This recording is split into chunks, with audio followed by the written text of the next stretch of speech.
Hey, it's your girl Serene. Welcome back to my channel. So, one last question before we go. I am currently watching the George Floyd. I am currently watching the George Floyd trial. And this is day 2 of the trial. Yesterday they did the opening statements and everything, but today they had the guy witness, the African American male witness, which he did great. You can tell that the defense attorney was really trying to upset him, like get him angry. I honestly think his goal was to try to get him probably as angry as he tried to portray him being the day the things happened, because of the stuff he was recorded calling Officer Chauvin at the time that it happened. But he did not succeed in that. However, he did exceed in upsetting the judge. And I want to say I like the way the judge is handling this so far. But more importantly, the one thing I really want to say is I've watched a lot of trials a lot of times, and after watching the Trayvon Martin trial, I have to say that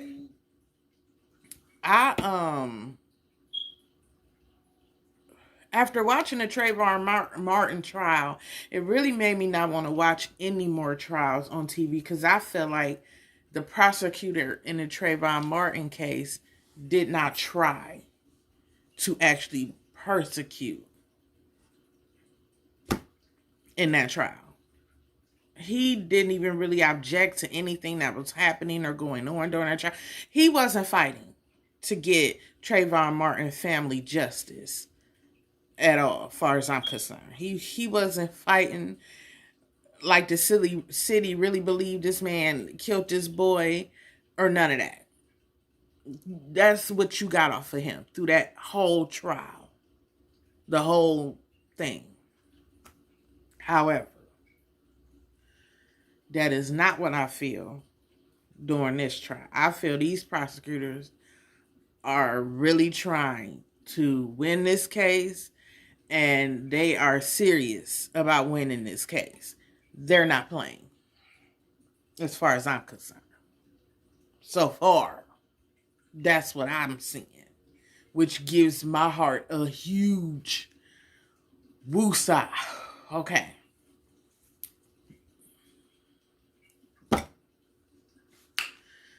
But it seemed like the defense is trying to basically say it was a bad, scary neighborhood. The officers were scared of the bystanders, of the George Floyd who's handcuffed. Apparently they were still scared of him. They were scared of the people around shouting at them, even though nobody approached them throughout the whole video. They were scared.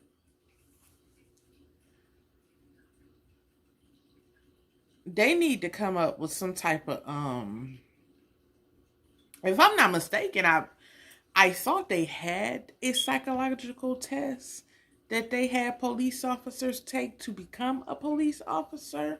I could be wrong. I've never tried to be a police officer. But I do have a family member that is, and I'm going to ask him just to make sure if that's the case. Because if you that scared out here on these streets being a police officer, I'm thinking you probably shouldn't be a police officer. You might want to find another profession if you that scared out here, because we don't need scared police officers, because scared people can make some major mistakes. You know what I'm saying? That might not be for you at all. I also did not realize that the female that recorded with her phone was a minor at the time this all happened. So, and now I just feel so bad that this baby was recording this and looking at this, and she almost made me cry up on that stand, honey. Because she could not hold her. She barely got through her testimony. I mean, she was hurt. She was crying. You can feel the hurt in her about witnessing this, recording it. That little girl said to this day, she prayed and apologizes to this man every night that she didn't do more to help him. And then she said she also feel it wasn't her job to do something to help him. It was the officer's job to do something to help him that was doing wrong to him, which she's right. So I can only imagine the conflictedness going on within her, because even as a grown woman, I'm conflicted with it myself, and I wasn't even there. I mean, I pray to God that, number one, this type of thing stops happening. But number two, I pray to God. I never witnessed nothing like that. Please, Lord, don't I? And I've seen some things. I don't want to see that. Nothing like that.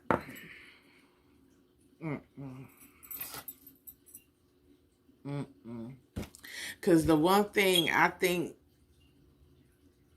we all go, for us that did not grow up in the times of Jim Crow, slavery, and, the type of discrimination that's happening right now, I think it's the worst it's ever been in my lifetime. I'm 41 years old, and yeah, I've experienced being called a nigger in my 20s.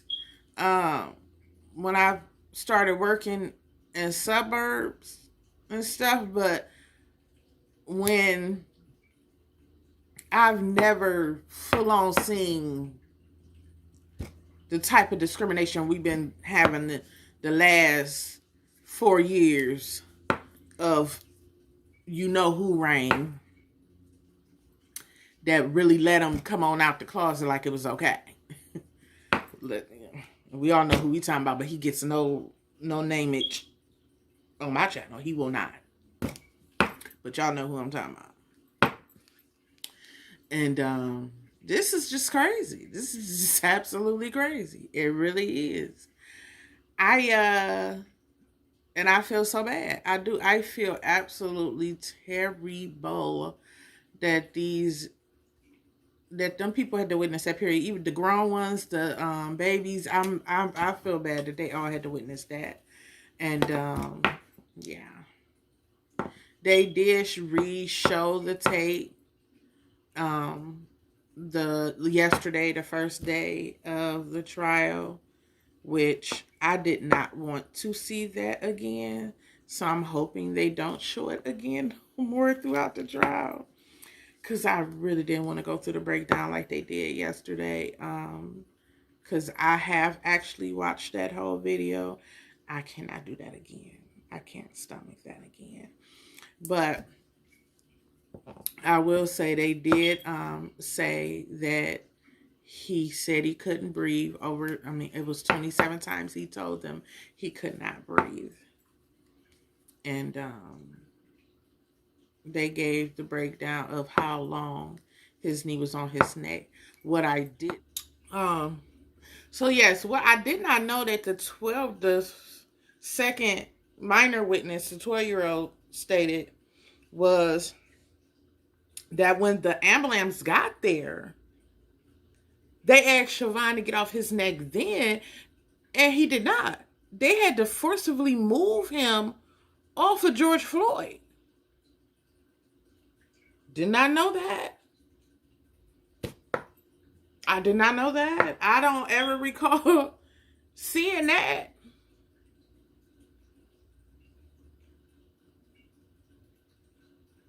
My God. I can't wait to see how they prove that away or discredit that. But I guess I'm going to see because right now they on a break. So, right. We'll see what's going how that's going to be dealt with in a little bit.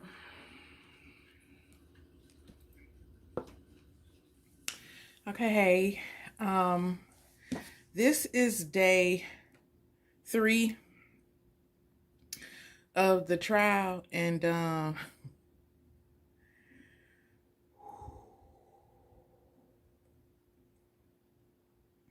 I know I was supposed to come back to say more after the lunch break that happened yesterday, but I could not. Yesterday and today was just so emotional watching these witnesses break down on this stand. I mean, just hurt. Like, for real hurt. And it's just like, wow. I'm a pray.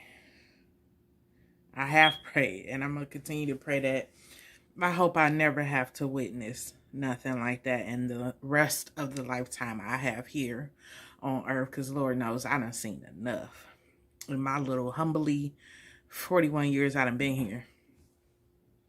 I cannot even begin to imagine how them people feeling inside. All I can take is what we're hearing from them on the stand testifying, and baby, it is painful to watch.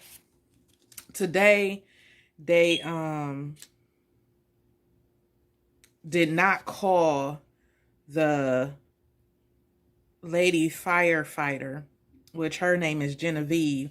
They did not call her back to the stand to finish testifying. I'm assuming that the defense didn't want no more part to her, because she was, which I can understand. To me, it's kind of like common sense. Even though when you testifying, and let me say this before I continue on in this videos. I am not an expert. I'm not a court expert. I am not a lawyer. I am not a judge. I am not any of those. I'm not a police officer. I'm not a firefighter. All I'm giving you is straight up my opinion and my feelings on what I am watching, because I am watching the whole trial as much as I can, because I could not watch all of day 1, which is why I started out with day 2. And but anywho, these are my opinions, nobody else's but mine. You can either disagree to agree or agree to disagree. Either way it goes. These are my opinions, my thoughts, my feelings. Okay, now moving along. Genevieve to me was a excellent witness.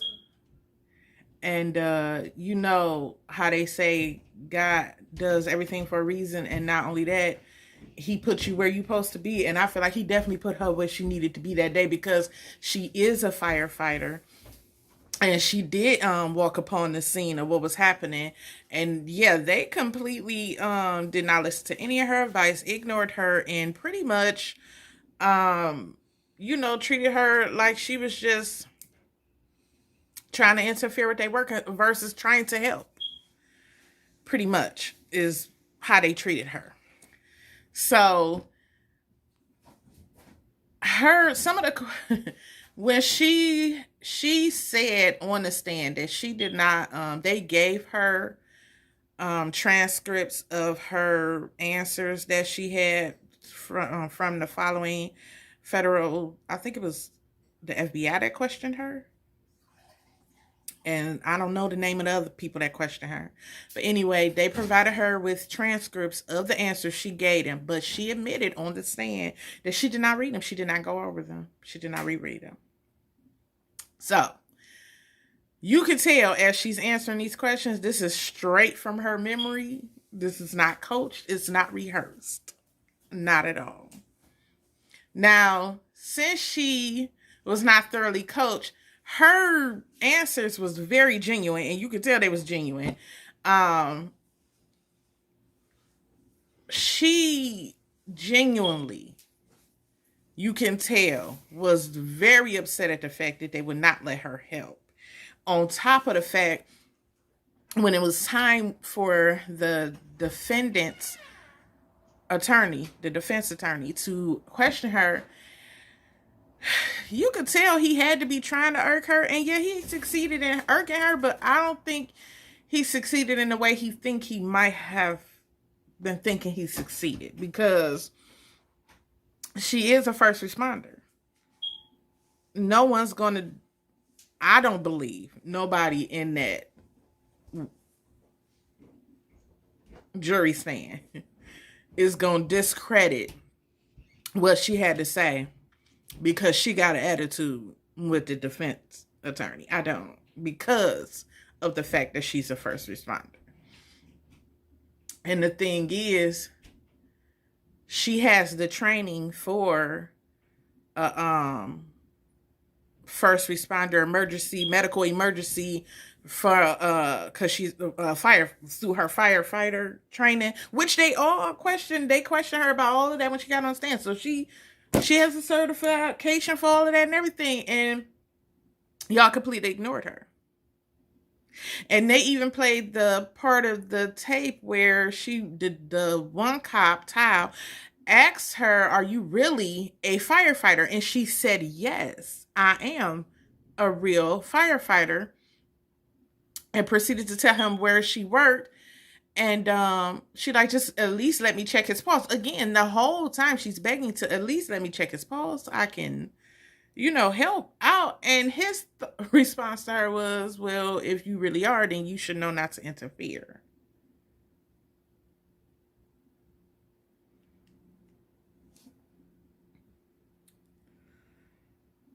To me, it just, watching the video over and over, it just shows they just did not care about anything he was complaining about, anything he said, anything at all whatsoever.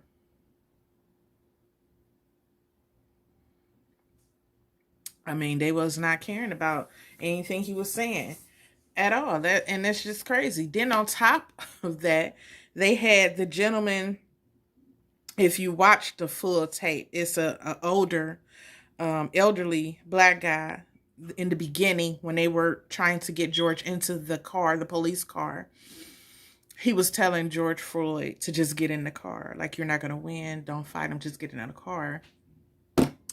Baby, when I tell you he broke down on that stand, he was about to have me in here bawling. I was about to be all going zone over here. That man, that was a gut cry he released on that stand. Like, that cry came from his gut. It was deep. Very deep. But I will say, he did give me a laugh in the beginning of his testimony before we got to the gut-wrenching cry. Because they asked him what made him stop and walk over to where George and the police officer was. Because at that time, when he originally stopped, George was handcuffed and sitting on the, no, he said, matter of fact, he said they were just taking him out of, taking George out of his car, walking him towards the police car. And he stopped and got out his car, and they asked him why. And he, plain as day, was like, "I'm nosy. I wanted to see what was going on." That was kind of funny. How many people willing to admit they nosy? But yeah, I'm thinking he feeling a little different about being nosy today. As sad as that may be. They did start the trial off questioning one of the workers from the store. I never did catch his name, but he was 19 years old. And he was also one of the people in the video, but he also recorded a video himself that he ended up deleting later. Once he found out he was dead, he said he just didn't post it and didn't want anything to do with it.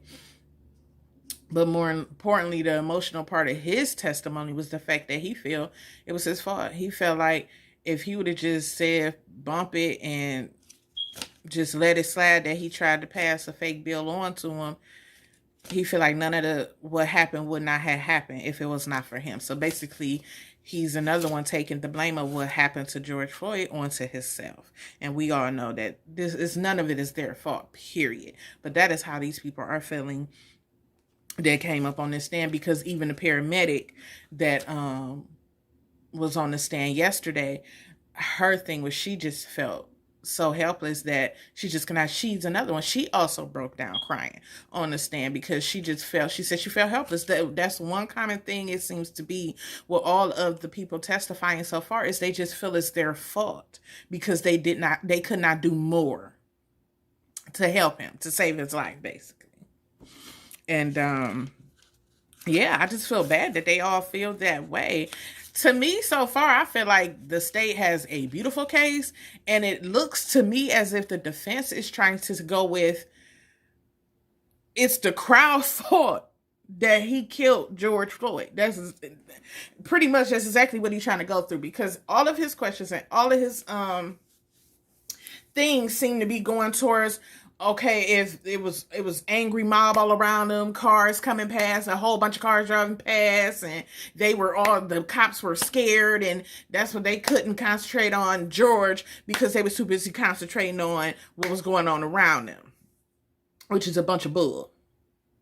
They done showed this video repeatedly for the last few days, and I don't know what bunch of cars he's talking about, because I could count how many cars went past through this whole ordeal, number one. Number two, it was only them few people in there at that time when that happened. You don't even hear the people that he claiming was across the street. On top of the fact that the bus showed up, and I think majority of the people got on that bus and left that was across the street from what was happening. So really the only people they had to attend to and worry about was the people that were standing on that side of the street with them and in front of them, and those people wasn't even getting irate to the point where you should have been scared. Every time the officer Tao that was standing there watching over the three that was on the ground said step back, they stepped back. None of them tried to push forward on them. None of them tried to overrule what he was telling them to do. They all did what he told them to do. If he said step back, they stepped back. Period. So I feel like that whole defense is a bunch of cockamamie, but we'll see how it go, because you never know what a jury gonna do in a trial until they do it, pretty much.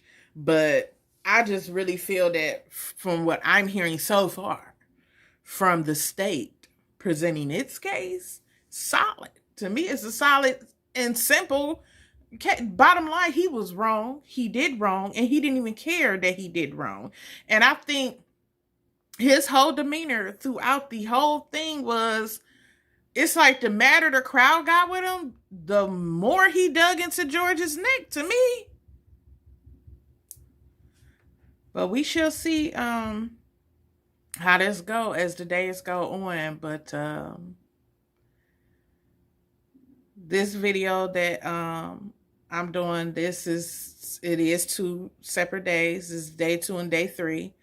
And if you made it to the end of my video, thank you for listening to my opinion on the George Floyd trial. And I will be covering the rest of the days, so look forward to those videos coming up. Also, I don't believe I left anything out. Yeah, that worked at the store that felt bad about, felt like it was his fault that because they had to call the police because of the fake bill.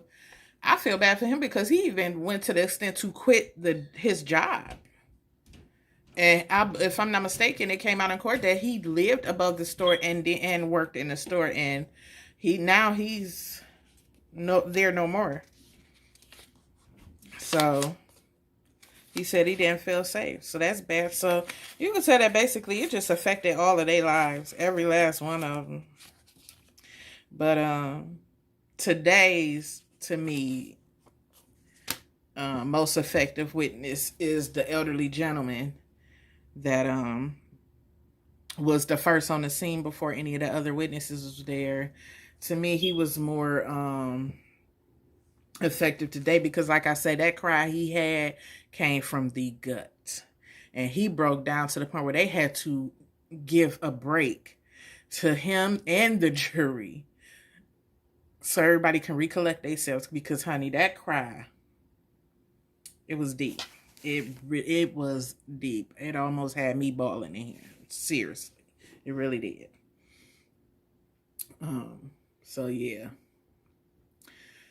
This is an emotional roller coaster. This is hard to watch, but I'm hoping and praying that at the end of this trial, yes, we can get a guilty verdict, but not only that, he actually gets some real time. Because see, it's times where we get a guilty verdict, and then all of a sudden the judge saying, well, you're gonna have such year time served, and then they're done. They don't even have to really go to jail, or they get a year in jail or 6 months.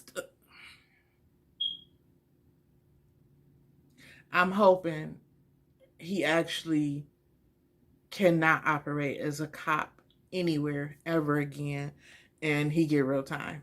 I do, because I do believe that he definitely did not, as a cop who should care and is supposed to serve and protect, I don't think he really cared what happened to George at all through any time he had his knee on that man's neck. I don't. So yeah. Yeah. So, yeah. Thank you if you made it to the end of my video. Please don't forget to subscribe, like, share this video with your friends and family, and hit that notification bell so you can be made aware of each time I upload a video. So thank you, and try to enjoy the rest of y'all day.